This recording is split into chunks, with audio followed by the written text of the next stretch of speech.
All right, let's get right into it. Today we are going to crack the code on one of India's biggest exams, the Staff Selection Commission, or SSC. We're going to lay out a clear strategic roadmap to help you tackle it. So, you're dreaming of that secure, respected government career, right? That's the goal for so many people. And the SSC exam is pretty much the main gateway to get there. It's definitely a tough journey, no doubt about it. But with the right strategy, it's a journey you can absolutely conquer. Here's how we're going to break it all down today. We'll start by understanding the SSC challenge itself. Then, we'll decode the exam blueprint, craft a winning strategy, and master the core subjects. After that, we'll hear from the victors and finish with your final push to success. First things first, let's really get a handle on the SSC challenge. We need to understand both the incredible opportunity and, of course, the stiff competition. So what are we really talking about when we say SSC exams? Well, these are your ticket to getting Group B and C jobs in some of the most sought-after government departments you can think of. I'm talking about roles in income tax, the CBI, customs, you get the picture. It's no surprise that lakhs and lakhs of people apply every single year. But before you jump in, let's make sure you're eligible. The basic requirements are actually pretty straightforward. You've got to be a citizen of India, have a bachelor's degree from a recognized university, and generally be between 18 and 32 years old. Just keep in mind that age limit can change a bit depending on the specific post. Okay, on to our second section, decoding the exam blueprint. Look, you can't win a game if you don't know the rules, right? And the SSC exam is no different. You've got to know it inside and out.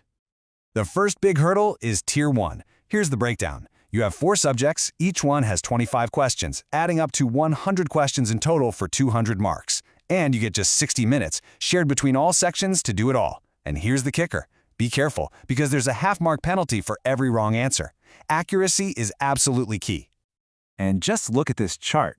You see that perfect balance. Every single subject carries the exact same weight.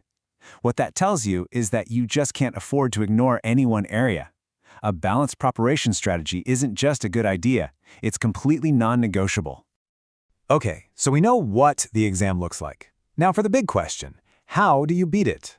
That brings us to Section 3, all about crafting your own winning strategy, your personalized battle plan for success. Here is a simple 5-step path that just works. First, don't just read the syllabus. Really deeply understand it. Second, create a study schedule that's realistic, one you can actually stick with. Third, mock tests have to become your best friend. Practice them regularly. Fourth, and this one is so important, analyze how you did. Hunt down your weaknesses. And finally, revise, and then revise some more. Consistency is everything. And hey, don't just take it from me. Listen to this from Nishu, who cleared the exam and became a CAG auditor. Her formula was beautifully simple. Right planning plus consistent practice equals success. That pretty much sums up everything we just talked about. Now, let's get even more specific. It's time for Section 4, Mastering the Core Subjects. We're going to hone in on the skills you need for each part of the test. For quants, you have got to master the basics first. Things like percentages and ratios before you even think about the tougher topics. For reasoning, it's all about daily practice. Puzzles, series, coding, decoding. Doing it every day builds that mental muscle and speed. With English, make it a habit to read every day. It's the best way to naturally build your vocabulary and get a feel for grammar. And for general awareness, don't just study randomly. Focus on the high-value static GK topics and make sure you're keeping up with current affairs daily. All right, next up, Section 5. This is one of my favorites, learning from the victors. Let's soak up some real, practical wisdom from the people who've already been through this and come out on top.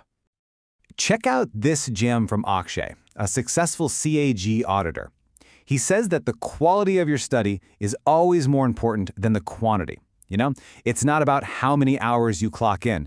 It's about how you use that time. And crucially, making sure you don't repeat the same mistakes over and over. And then there's Rahul Parikh, who grabbed an all-India rank of 13. For him, it all came down to discipline. He said it's non-negotiable, constantly checking in on his own performance and aiming for slow, steady improvement. That's what got him to the top. Let's tackle some of those common fears head-on. You might be thinking, general knowledge is terrifying. Well, what did toppers do? They focused on the high-yield topics. Or maybe, I've already failed before. Toppers analyze every single mistake to make sure it doesn't happen again. I have a full-time job. They use smart, Focus study sessions on the most important topics. See, for every single concern, there's a proven strategy. And that brings us to our final section, your final push to success. This is all about execution. It's about having the right mindset and taking the right actions as you get closer to exam day. Let's make this crystal clear. Here are the things you absolutely must do. Stick to that syllabus. Take mock tests all the time. Revise and take care of yourself. Now for the don'ts. Don't just memorize things without understanding them. Don't ignore past year's papers. They're a gold mine. And whatever you do, don't lose your calm before the exam. So there you have it. You've got the blueprint, the strategies, and the inspiration. This journey from being an aspirant to becoming an officer, it's a marathon, not a sprint. And it all starts with one single decisive step. So the only question left to ask is, what's your first step going to be?